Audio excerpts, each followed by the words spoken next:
গায়েবী রিজিক পাওয়ার জন্য এশারের নামাজের পরে একটি দোয়া নিয়মিত পাঠ করবেন। আল্লাহ পাক আপনাকে গায়েবী রিজিক দান করবে।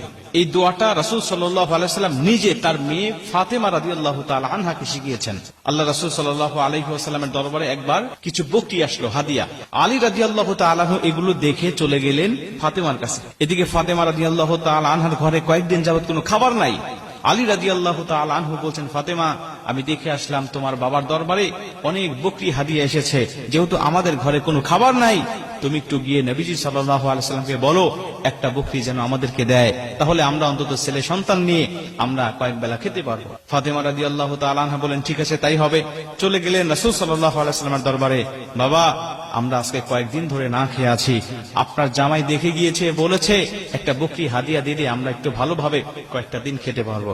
রাসূল সাল্লাল্লাহু আলাইহি ওয়াসাল্লাম বলেন, ঠিক আছে, তুমি বসো, আমি তোমাকে এমন একটি দোয়া শিক্ষা দিতে চাই, আমি তোমাকে এমন একটি আমল শিক্ষা দিতে চাই, যে আমলটা যদি তুমি নিয়মিত করতে পারো, আমি নবীজি বলছি আমার আল্লাহ তোমাকে গায়েবী রিজিক দান করবে। মুসলমান ভাইরা রে আমার, মনোযোগ দিয়ে শুনে নেন।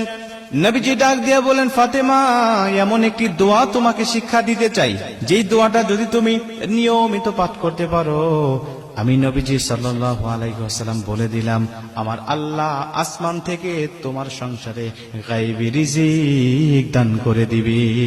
ফাতেমা, তুমি বলো, এখন তুমি বকরি নিবে নাকি এই দোয়াটা তুমি আমার কাছ থেকে শিখবে? ফাতেমা রাদিয়াল্লাহু তাআলা আনহা ডাক দিয়া বলেন, বাবা, ঠিক আছে, তাহলে আমি বকরি আপনার দরবার থেকে চাই না, কারণ একটা বকরি দিলে হয়তো বা একদিন দুই দিন আমরা খেতে পারবো, কিন্তু পরবর্তীতে আমরা কি খাবো বাবা?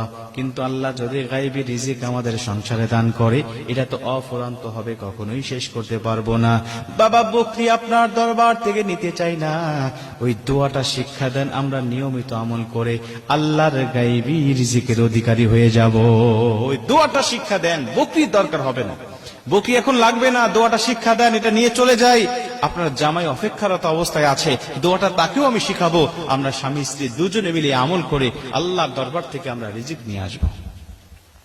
ফাতেমা রাদিয়াল্লাহু তাআলা আনহাকে নবীজি ডাক দিয়া বলেন, ফাতেমা শোনো, দোয়াটা হলো আল্লাহুম্মা ইয়া আউওয়ালাল আউওয়ালিন ইয়া আখিরাল আখিরিন ইয়া যাল কুওয়াতিল মাতিন ইয়া রাহিমাল মাসাকিন ইয়া আরহামার রাহিমিন। এই দোয়াটা তোমরা নিয়মিত পাঠ করবা। এই দোয়াটা যদি তোমরা ইশারার নামাজের পরে নিয়মিত পাঠ করতে পারো, আল্লাহ কখনো তোমাকে অভাবে রাখবে না। সামান্য কাঁচামরিচ পেঁয়াজের জন্য হলেও মানুষের দরবারে তোমাকে ধন্না দিতে হবে না, তোমাকে মানুষের দরবারে ধন্না দিতে হবে না, আল্লাহ তোমাকে সম্পূর্ণ করে দিবে। ফাতেমা রাদিয়াল্লাহু তাআলা আনহা তিনি চলে গেলেন এই দোয়াটা নিয়ে আলী রাদিয়াল্লাহু তাআলা আনহুর কাছে। আলী রাদিয়াল্লাহু তাআলা আনহু অপেক্ষারত অবস্থায় আছে, নবীজির দরবারে গিয়েছে, আমি দেখে আসলাম অনেক হাদিয়া, অনেক বকরি এসেছে, নিশ্চিত একটা দিবেই দিবে, এতে কোনো সন্দেহ নাই। অপেক্ষারত অবস্থায় আছে কখন ফাতেমা আসবে। ফাতেমা রাদিয়াল্লাহু তাআলা আনহা চলে গেলেন, গিয়ে দেখলেন ফাতেমা রাদিয়াল্লাহু তাআলা আনহা তিনি খালি হাতে আসতেছে। আলী রাদিয়াল্লাহু তাআলা আনহা ডাক দিয়া বলছেন, ফাতেমা, কি ব্যাপার? নবীজি দেয়নি, বকরি দেয়নি?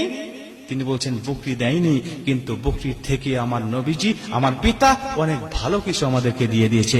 স্বামী আমার, বকরি দিলে তো আমরা খেয়ে দু একদিনের মধ্যে শেষ করে দিতাম, কিন্তু নবীজি এমন একটা দোয়া শিক্ষা দিয়েছে, যার মাধ্যমে আল্লাহ পাকের পক্ষ থেকে গায়েবী রিজিকের অধিকারী হওয়া যায়। ফাতেমা রাদিয়াল্লাহু তাআলা আনহার কথা শুনে আলী রাদিয়াল্লাহু তাআলা খুশি হলেন, আর ডাক দিয়ে বলেন, ফাতেমা, আসলেই তুমি বুদ্ধিমতী, তুমি ছাগল না নিয়ে এসে, বকরি না নিয়ে এসে এই অমূল্য দোয়াটি নিয়ে এসেছো, তার মানে হলো তুমি এখানে বুদ্ধিমত্তার পরিচয় দিয়েছো। বকরি আনলে তো শেষ হয়ে যেত, কিন্তু যে দোয়াটা নিয়ে এসেছো, আল্লাহর ধনভাণ্ডার তো কখনো শেষ হবে না। এজন্য এই ছোট্ট ছোট্ট দোয়াগুলো আপনারা নিয়মিত করবেন।